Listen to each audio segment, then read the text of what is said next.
Hello there, this is Rob Rowan and I'm with Brad Nicholson and you're watching this on xable.com and we're getting ready for a Division II matchup, the Sharp Edge versus the Magee Eagles. And Brad, you're with the Denver team and now you're coaching Denmark, is that it? Yep. So that's a long way from here, isn't it? Yeah, it makes for a long drive. Okay, well, we'll come back to that. Let's just get an idea who we're looking at here. We've watched Magee play already. Their starting lineup, and they have the ball. AJ Namakata, number 16, number 4, Eric Anderson, 33, Jim Thompson, and number 1, Robert Deller. And Robert Deller was fantastic in the game that they beat Shepherd. He just did a great job. Yeah, the Magee team has gone through some changes the last couple of years. As well as Sharp, actually. 15! And the Sharp,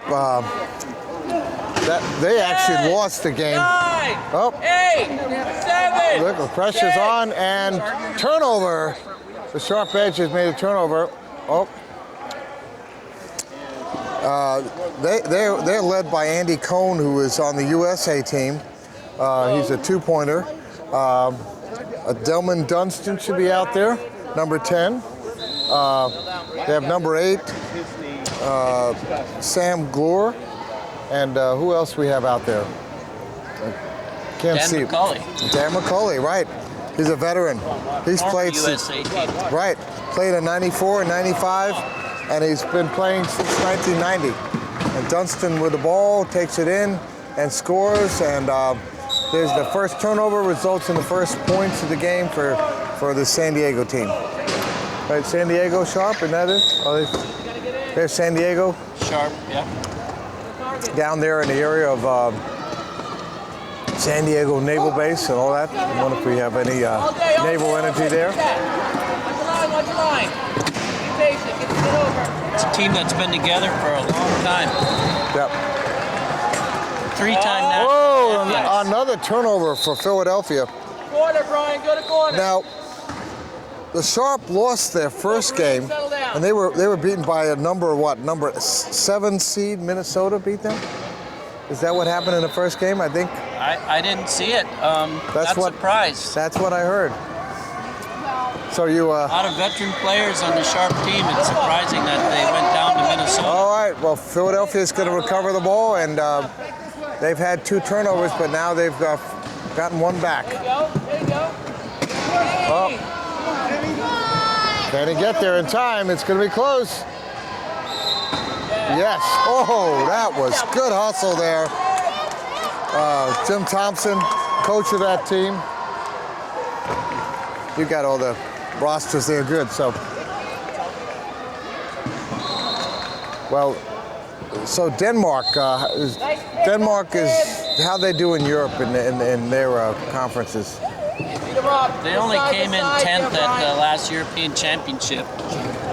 They're rebuilding their program right now, so we hope to finish in the top 4 at the next Europeans.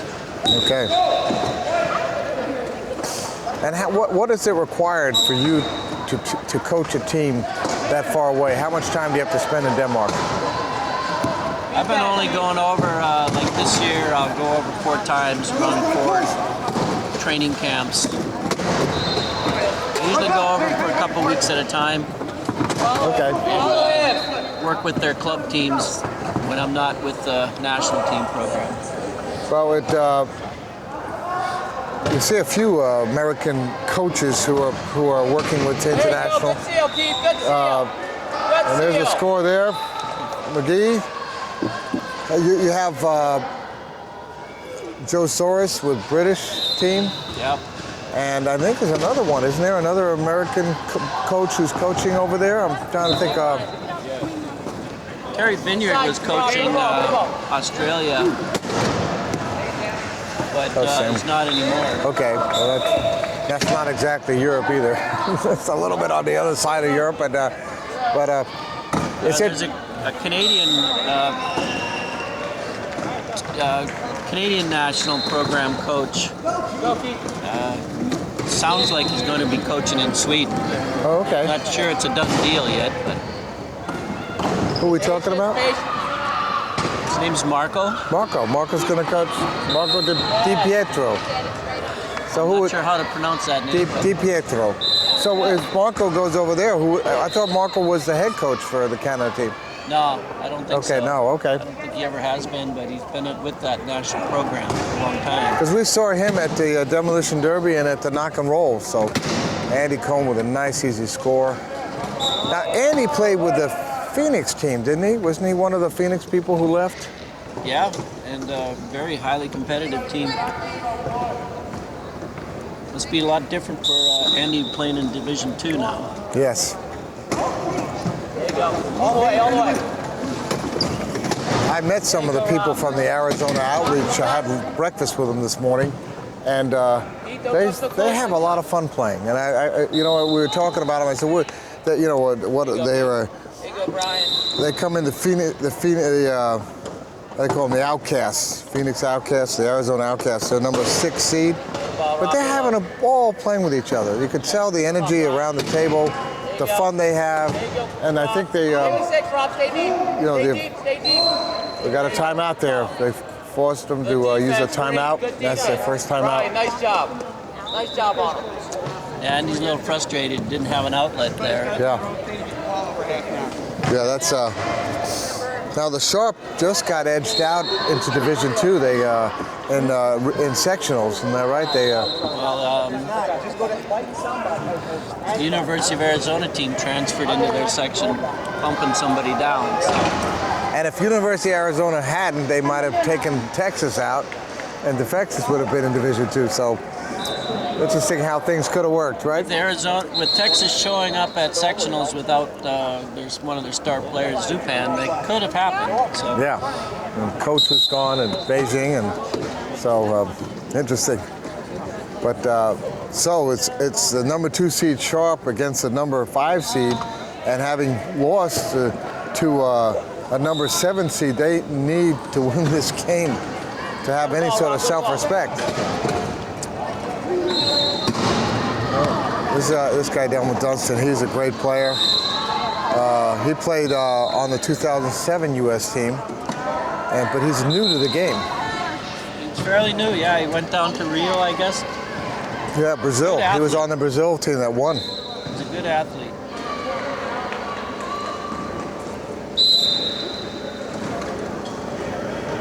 All right, score is 5-4, and Magee playing very well. They're up by 1. There you go, Oh, Keith. what a beautiful pass there. They're giving Keith the chance to play in this game. That's it. D up, Green, D up. He was their substitute, Get down, Brian. Get and they right on changed their that. lineup here. And a little information about Keith that we talked about earlier. Now turn back. Keith is an equestrian competitor. So I wonder if riding a horse is any different from riding some of these chairs. Well, I think it'd be a lot different. Which one's safer? I'm just wondering. But yeah, they have a Paralympic swimmer in Jim Thompson. Rob Dello played wheelchair basketball. They got an equestrian. So that's a lot of different sports out there. And AJ was on that team that won gold in Brazil. So he was a teammate of Delman's. All right, now you gotta go. 15. Yeah, the Magee program has been playing rugby 10. almost as long as anybody, maybe the longest continuous program in the United States right now. Nice seal, Green. There you go. Well, they're tied up at 6 apiece. Well, they have a lot of support from the Magee Rehab Hospital. It makes a big difference when you get that kind of support.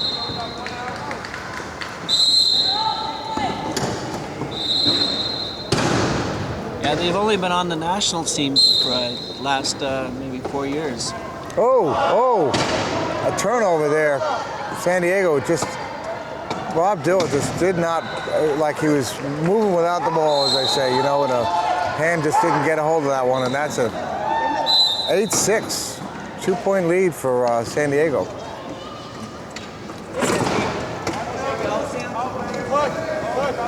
A lot of pressure here. There you go.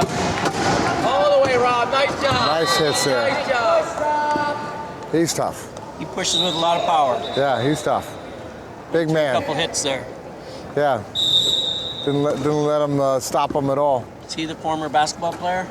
Rob is, yep, the former basketball player. Evidently had an injury, and they had to fuse this. They've been doing this to Delman every time. They had to fuse his left hand, I think it is. So stopped playing basketball, and their loss is Quad Rugby's game.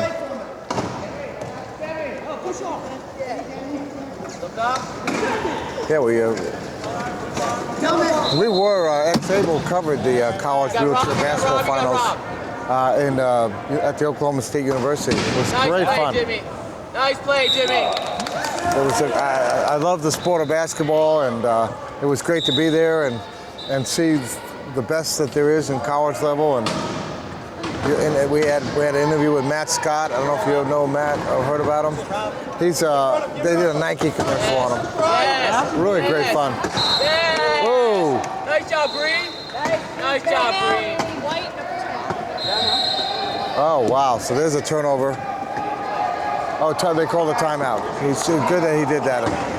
Yeah, they have this guy with always see from the waist up, dribbling a ball and shooting, and he's talking about all sorts of excuses, saying I don't do Mondays and I don't do Tuesdays and Very cool. I don't feel like it and I feel bloated and coach doesn't like me, and goes on like this for quite a few seconds, and then he puts down both balls and you see he has no legs. And he goes, my feet hurt, and he rolls away.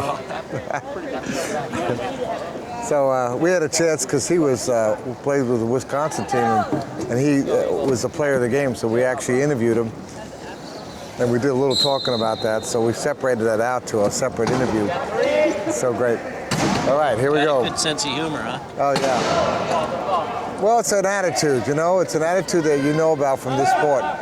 These people come here, and there's not a lot of complaints.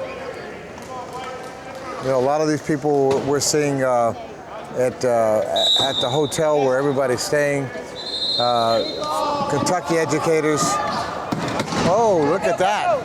That's a turnover, I think. Yep. Sharp recovers the ball. Doesn't see the guy behind him. Yes. Get there, Brian.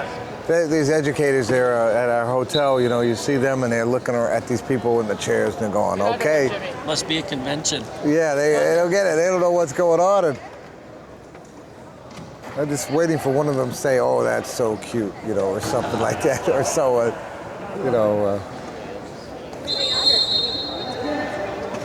You always hear the response, yeah, we're here for a kickboxing tournament. Well, Josh Blue is a comedian. He won that comedy, whatever they call it. I can't think of the challenge they have. There's Sam Gore with the score, but they won this, and his comment was so cute. He's out there, and someone comes over to him and says, another almost turnover there. He's out there in his chair or walking, and someone comes over to him and he goes, oh, it's so nice that you're out. And he says, his response is, yeah, I'm going to the liquor store. Like, all right. Uh-oh. There's a turn. There's a turnover. Turnovers are coming back and forth here. I know. That's where you want to take advantage. Well, Magee's got a 3-point lead here. San Diego's not looking as sharp as they need to be. They have to shake off that loss on the other court and come here and play some serious ball, because they have a great team.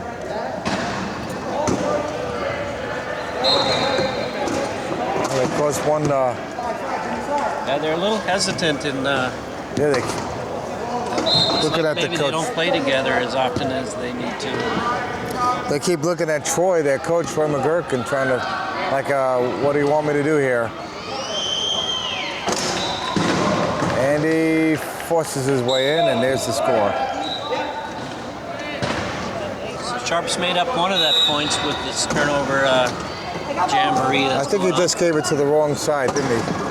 He did. I think he's got that mixed.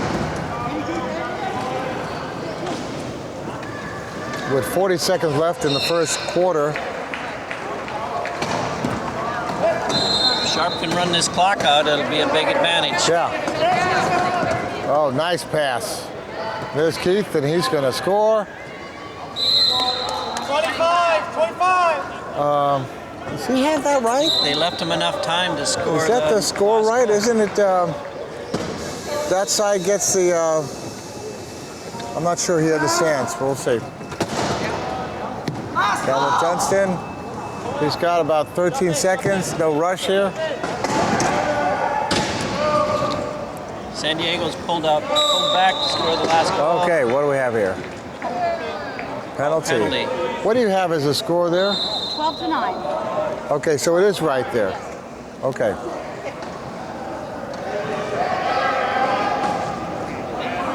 Who's gonna? It's Sharp has 12. See that? Isn't that reversed over there? Yes, it is. Okay, thank you. So Sharp up by 3, and now they're up by 4. So Sharp is playing better. You know what? That confused me. They had the guy sleeping at the scoring thing there. And that's the end of the first quarter, and we're 13-9. Sharp over Magee, and we'll be right back. It's Rob Rowan and Brad Nicholson and xable.com.